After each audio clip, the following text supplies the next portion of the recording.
New year, no money. I don't know if you can relate to this, but cash flow, when it comes to the early part of the year, after you've been crazy busy finishing things off last year, makes for a cash out of pocket like the image behind me.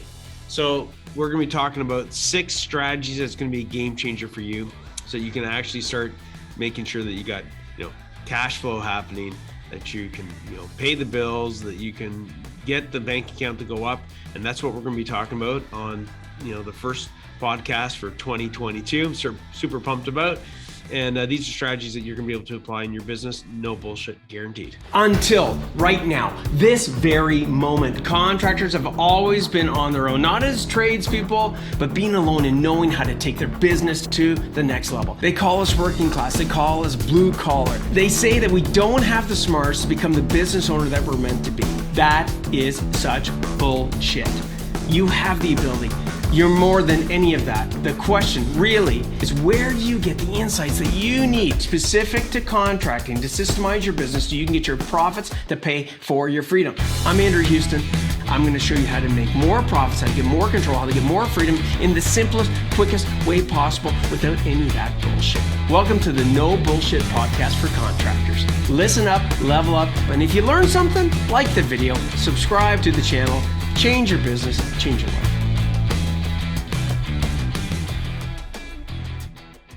All right, rock stars, welcome to another No Bullshit Podcast for Contractors. And this is the first podcast I'm doing for 2022. I'm super pumped about it. We're in the think tank room here.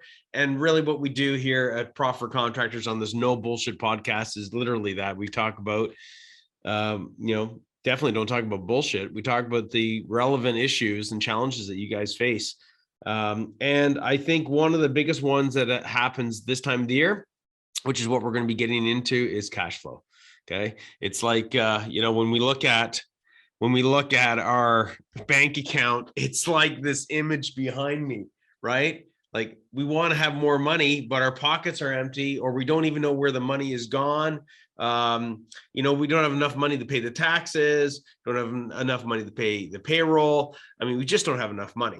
So, I think, it's an ongoing challenge. Let's face it, as your business grows, no matter what size it is, no matter how big, no matter how small, cash flow is always going to be something that we have to address, we have to be aware of.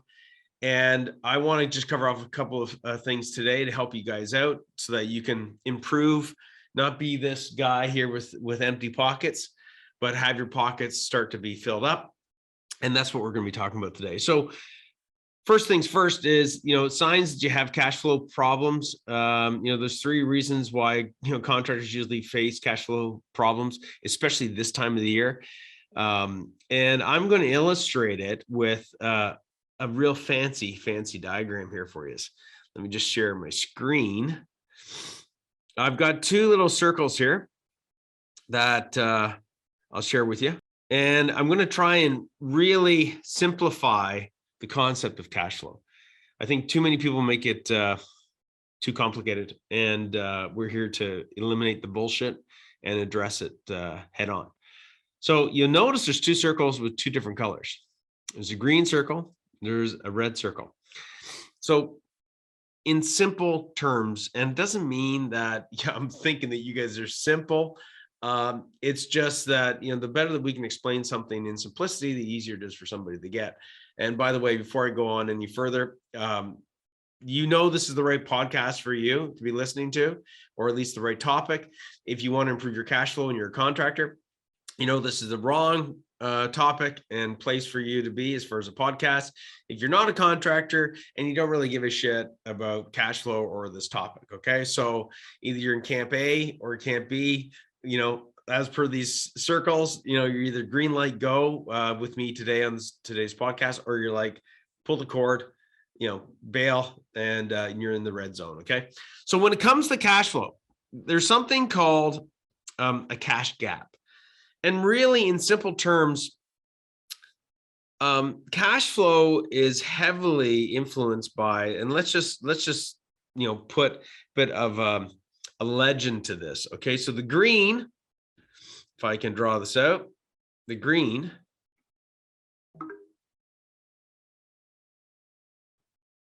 is equal to, ready for this?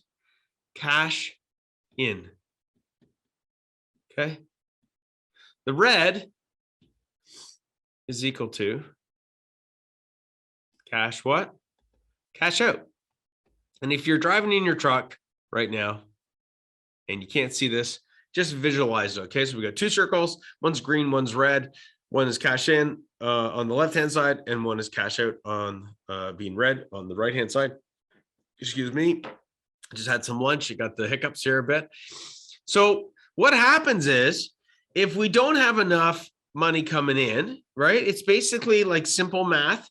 It's actually a mathematical equation, which is cash in minus cash out. Okay, and what we have left over is equivalent to our cash gap. So if we don't have enough money coming in, let's see if I can move these circles.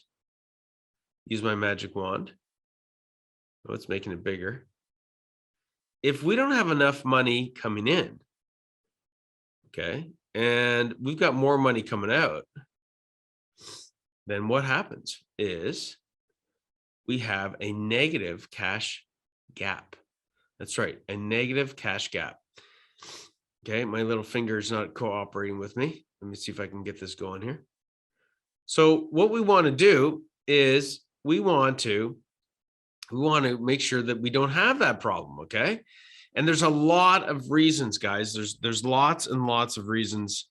There we go, finally got it working. We've got lots and lots of reasons that causes the cash flow issue, okay?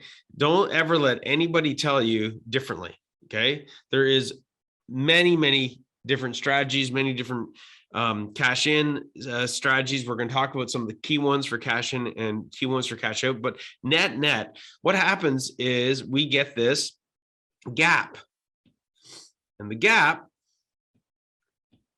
in a lot of cases, if not managed properly, is a negative gap.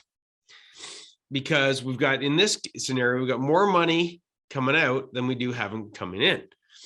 So we want to prevent that. Now, you might be like, Andrew, I get that. Totally simple. But what we're after here is increasing that gap as much as possible. What we want is this scenario here. Okay. We want to have, as much as possible, more money coming in, and as much as possible, less money coming out. And not only that, but here's the other concept regarding that gap. The gap is, in essence, it's a time frame, okay? So what do I mean by that? What I mean by that is that it's not just how much money comes in or the amount, it's at what speed, okay? So at this time of the year, why is this normally a major issue when it comes to early time? It's just after Christmas, and we've done all this work. And most contractors are at their busiest stage, or one of their busiest stages is near the end of the year. Why? Because everybody wants to get their jobs completed. Everybody wants to have a little all your clients want to have these projects done before Christmas, or they're like, hey, we got friends and family coming over.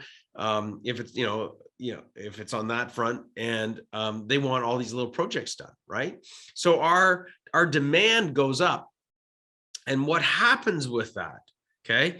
One of the main reasons that we get this negative cash gap is because, let's bring the sucker over, is because we've had to fork out, the red is much bigger than the green. We've had to, we had to pay the guys, right? We had to pay for the material.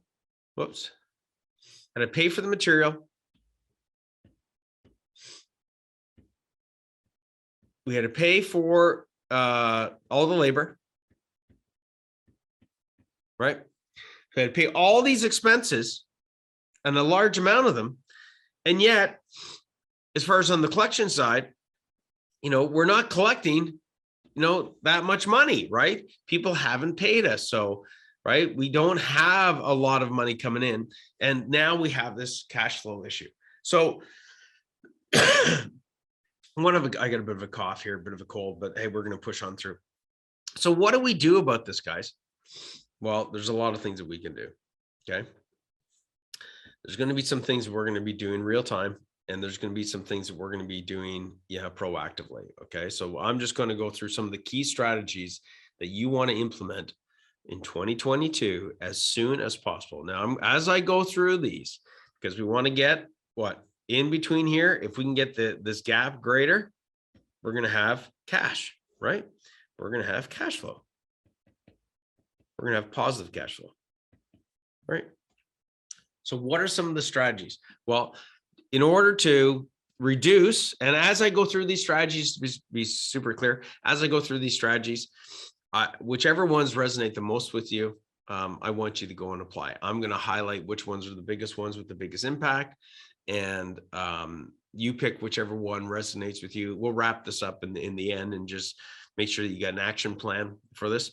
So one of the biggest things that you need to do moving forward is you need to get money up front. Okay.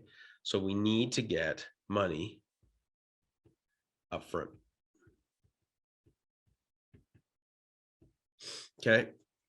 This is going to do a lot of things for you. Okay. Because the reality is that if you're not even covering your expenses, or at least a good portion of those expenses, that means it's money out of your pocket. Okay.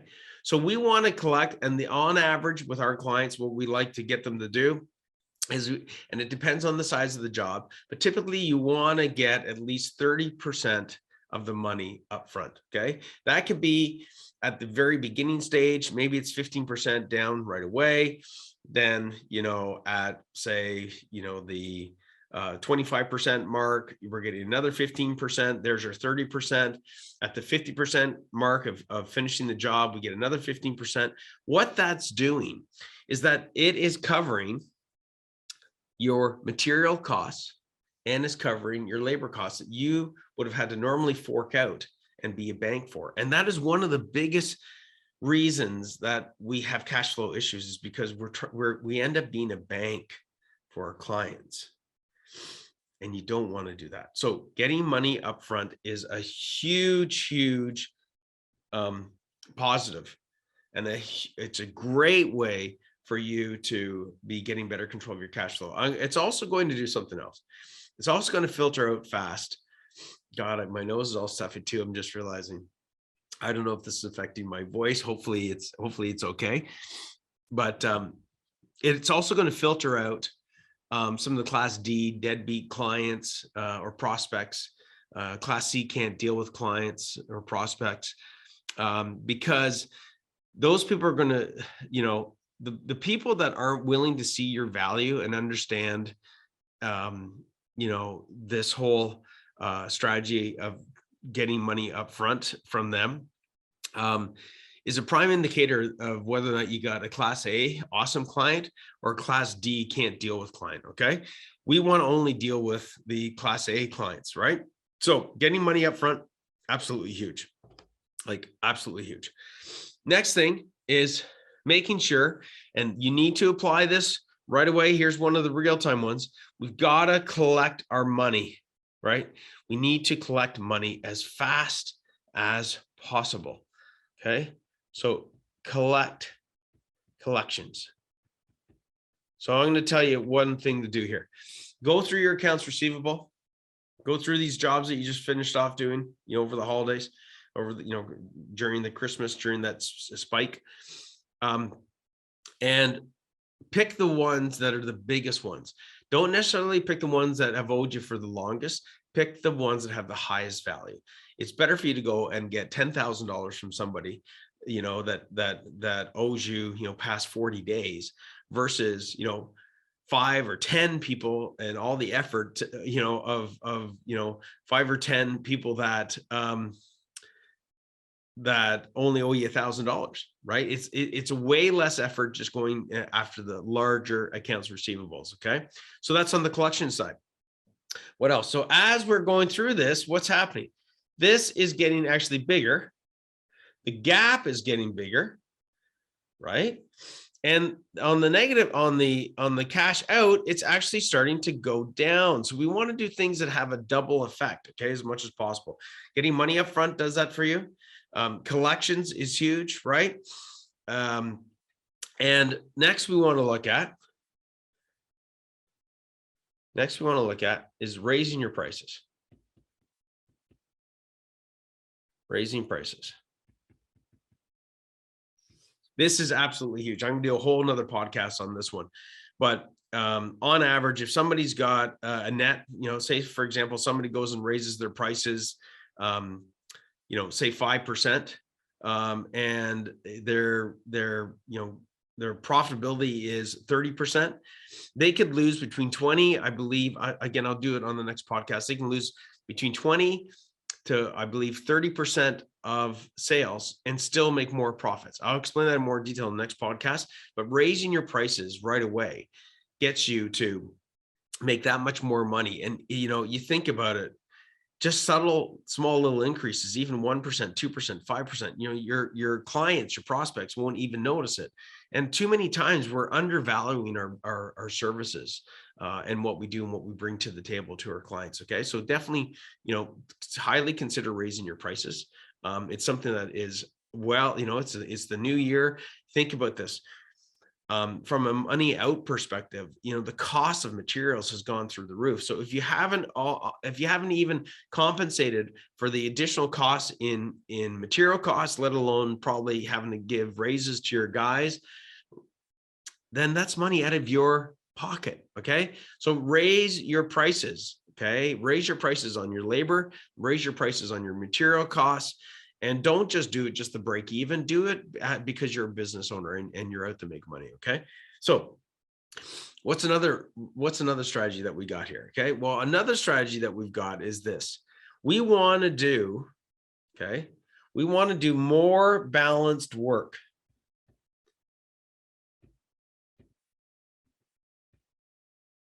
And when I talk about balanced work, you're like, what the heck do you mean, Andrew? Balanced work means a variety of different sizes of jobs with different turnaround times as far as completion. You do not want to only be a contractor that does large jobs. Why? Because large jobs take a long time. And the longer a job takes to complete means the longer that you're out of pocket regarding that money, regarding labor and material. So make sure you got balanced work. If you haven't done this already, make sure, service work, maintenance work, things that are quick turnaround jobs that have got high margins on them. And usually the smaller the jobs, the higher that you can charge and the higher the margin you can make.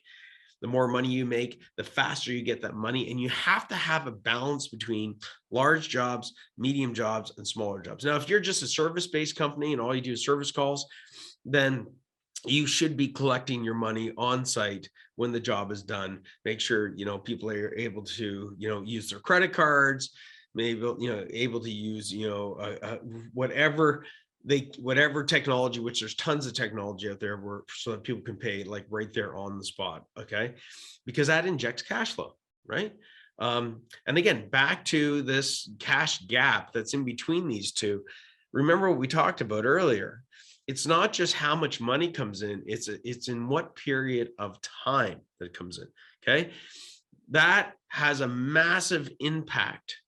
Having balanced work on your cash flow. I cannot stress it enough. You've got $100,000 job and 50% of that is material and labor. Again, you're having to fork that money out. That $100,000 job, let's say that job takes 60 days. That means it's going to be 60 days before you can, unless you're using some of these strategies like getting money up front and what have you. But it's 60 days where you're having to carry those expenses. Okay. Whereas if you're doing jobs and you've got multiple services, that do smaller jobs, like, a 1-week job, a 2-day job, service call type of work where you go out there, you can do multiple service calls. You're going to get balanced, right? You're going to get balanced work and you're going to get balanced cash flow. So make sure this year that you forecast, and we teach our clients how to do this, or champion CEOs, that you forecast, your cash flow against the type of jobs that you're going after. And versus being that contractor where you only take the jobs that are put in front of you. Like this comes back to, marketing. And this comes up to, when we look at balanced work, you want to make sure that you're marketing, guys, the right type of work in the right cycles. Okay. You don't start marketing for, these faster cash jobs like today and expect you're going to get a result tomorrow. You've got to be looking out months in advance. Your marketing should be at least 2 to 3 months out of the work that you currently have right now. Okay. What are some of the other things that we got to do? So we got getting money up front, we got collections, making sure that you've got a structure around collections, making sure that you're on it right away. And when it comes to collections, guys, you've got to invoice. Okay. So collections has 2 parts to it. Collections has one part being, making sure that you're on the phone, you're calling these people. The other one, which goes hand in hand with collections, is invoicing, right? Invoicing. And we talked about what? We talked about time that affects this cash gap. Well, guess what? You sure as shit better invoice right away. Have a whiteboard. Don't overcomplicate this. Yes, you can use spreadsheets, you can use software, all the rest of that kind of stuff. You can use QuickBooks. You can do cash projections inside of QuickBooks. I'm trying to make this super simple so there's no excuses. We've got to invoice right away. So have a whiteboard, team whereby it's up on the wall. And as soon as the job is done, move it, physically move it. Use sticky notes. I don't care. Use just a whiteboard and have the job, move from, whatever phase it's in. Phase 1, phase 2, phase 3, invoice, right? And put somebody specifically accountable to doing the invoicing right away. Okay. A little tip on the invoicing side. As soon as you send out an invoice to a client, make sure you do a follow-up call to say, just wanted to make sure you got the invoice. You don't want any of these bullshit excuses of like, oh, I didn't receive it. No. As soon as you invoice, confirm, eliminate the excuses with the client that they've received the invoice. Okay. Then make sure you track payment of that invoice. Okay. Another little tip regarding invoicing. Oh boy, I'm getting pretty clogged up here. Another little point on invoicing is have terms and conditions that say that, after 30 days, they're going to start being charged interest. Okay.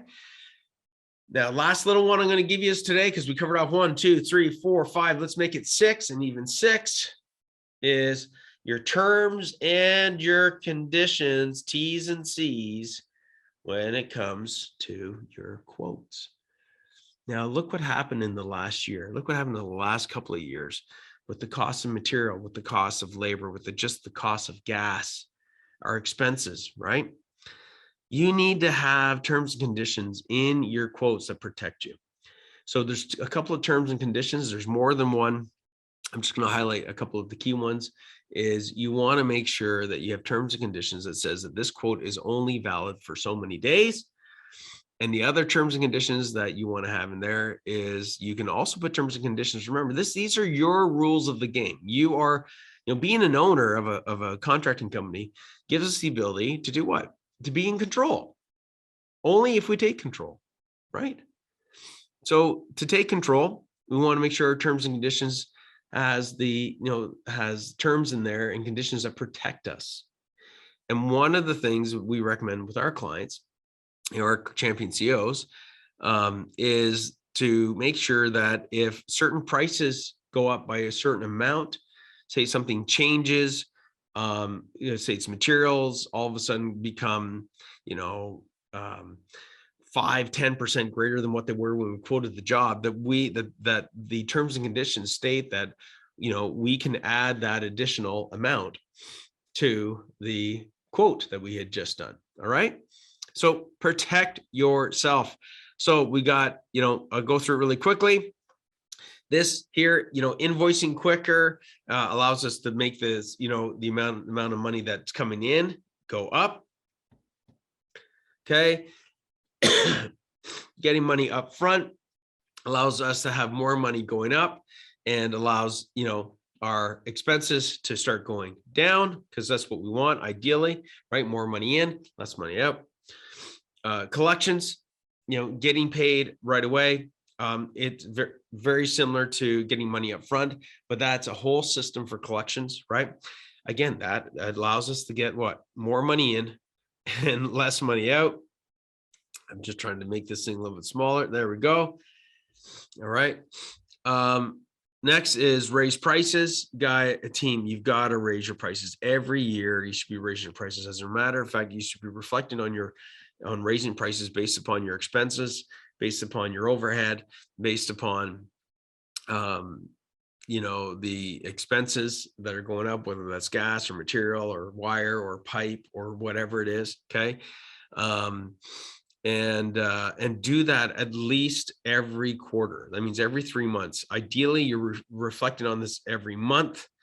Next is, we talk about raise your prices. Don't be scared about doing that. Do it ever so subtly, and you would be amazed at how